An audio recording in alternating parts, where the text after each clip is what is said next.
what if it was me who was supposed to go home?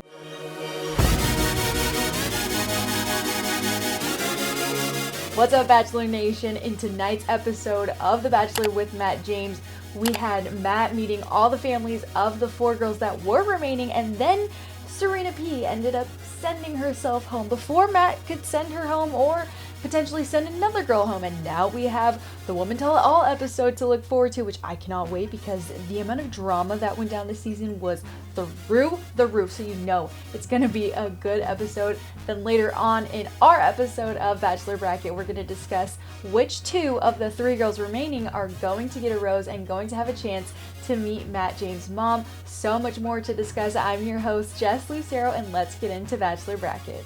I really like him a lot more. Do you? Oh, so you think he would be the one? Wow. Michelle was up first for the hometowns, and her date was actually really cute. She just seems so smitten for Matt, but what I will say is I don't think he likes her nearly as much as he likes Rachel, because when you compare his reaction to how he was talking to Rachel this past week, he was telling her that he's falling for her, and when Michelle told him this week that she's falling for him, he didn't say it back. He just kind of said thank you, and it was left at that. So for that reason, I don't think she's going to win it all. That's not a spoiler. That is simply my opinion. I think she is a fan favorite. I think she has so many bits and pieces to her that everyone can relate to and that people really like. She's very genuine.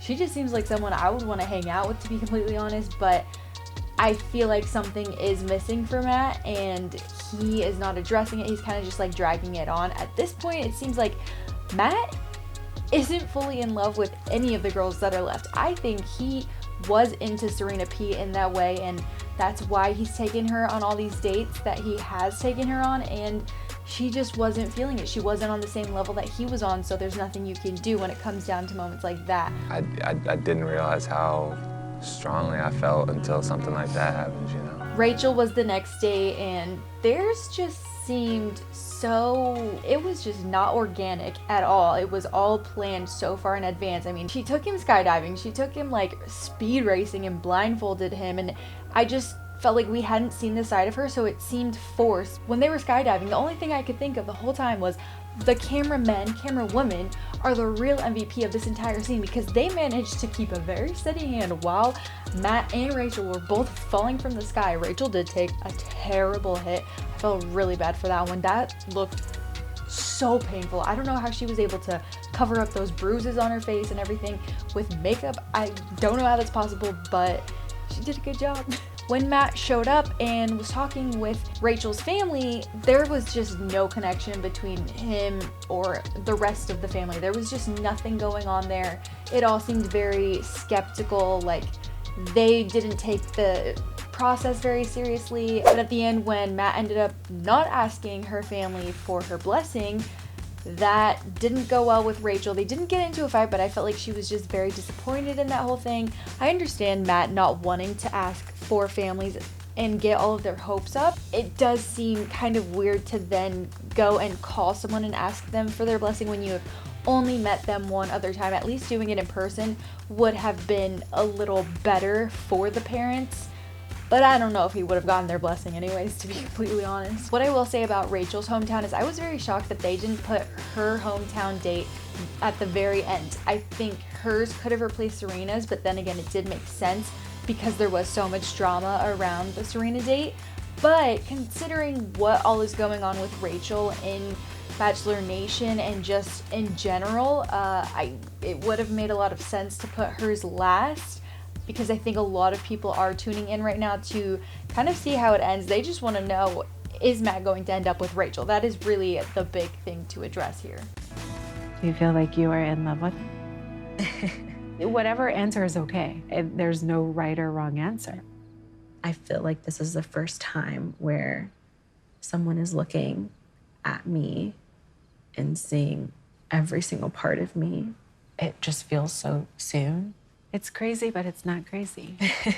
So Brie went next, and her date to me wasn't that memorable either. It was just like her going off-roading and showing this adventurous side of her. I thought we did get to see a deeper side of her. So that was one thing that I really liked about it. I stan her mom because she is so cute. She was being tough on Matt, but not too tough. She's addressing the very obvious point that he is dating multiple girls at once. Not only that, but then when Bree was talking to her mom and really confiding in her, she said, well, we'll figure this out. She worded it in such a cute way. I also don't really think Matt is completely in love with Bree either. When she said it to him, he just kind of was there.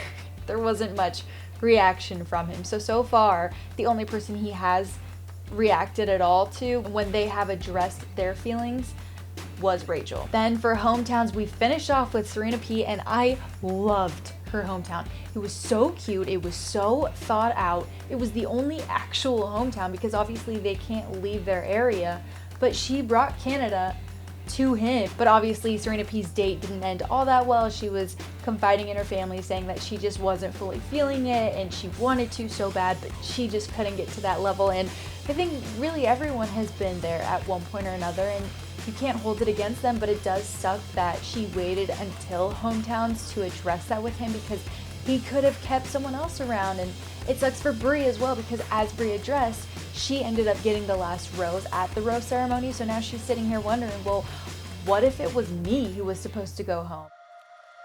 There was so much that has been going down in Bachelor Nation, considering what has surfaced from Rachel's past and Chris Harrison stepping down and everyone posting to their social media accounts addressing the situation, which is kind of unheard of during the season while it's airing because of the contracts that they have signed. But I am so glad that they have addressed everything that's going on because it's just, not only is it a bad look, it's just bad all around. Everything about Bachelor Nation and what is happening, I'm glad that Matt is doing the justice of addressing it and addressing how he feels and addressing what is wrong about it. So he ended up posting to his Instagram, and he posted this long Instagram post.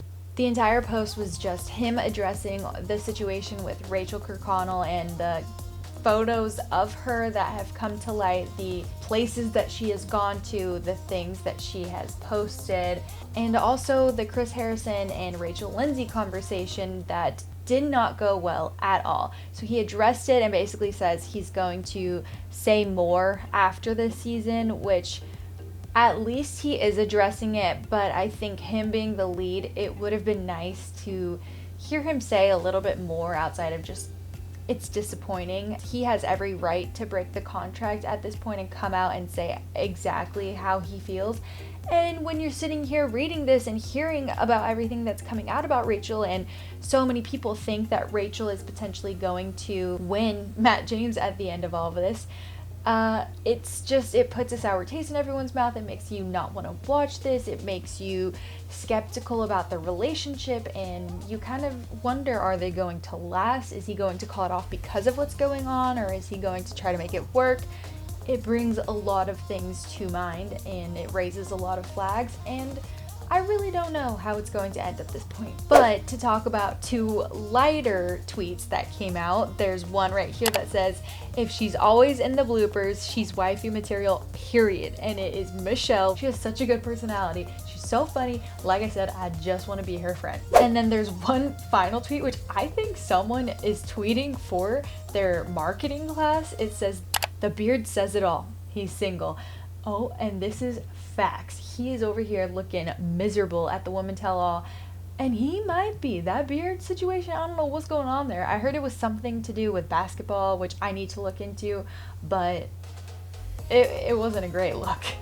So to finish off, of course, we have to do a Bachelor bracket. So the only three girls that are left are Rachel, we have Bree, and we have Michelle. And so the first girl that I'm going to say is going to get a rose. I'm sticking with Rachel. She's for sure going to get one. And the other girl is going to be Michelle. A lot of people are saying that they're thinking potentially Bree is being set up to be the Bachelorette. Obviously, nothing has been confirmed as of yet, as she's still on the show. But I could see that happening. Now let me know if you see Bree or Michelle, because I'm pretty positive Rachel is going to stay on. Out of Bree and Michelle, which would you most want to see as the Bachelorette? Comment down below because I'm very curious about this one. And what are you most looking forward to at the Woman Tell All? I'm definitely looking forward to Victoria getting addressed by all of the girls that were on there, and I hope Matt is there to see it all go down. I have been sitting in some Clubhouse rooms, which follow me on Clubhouse if you aren't already. It's at Jess Lucero.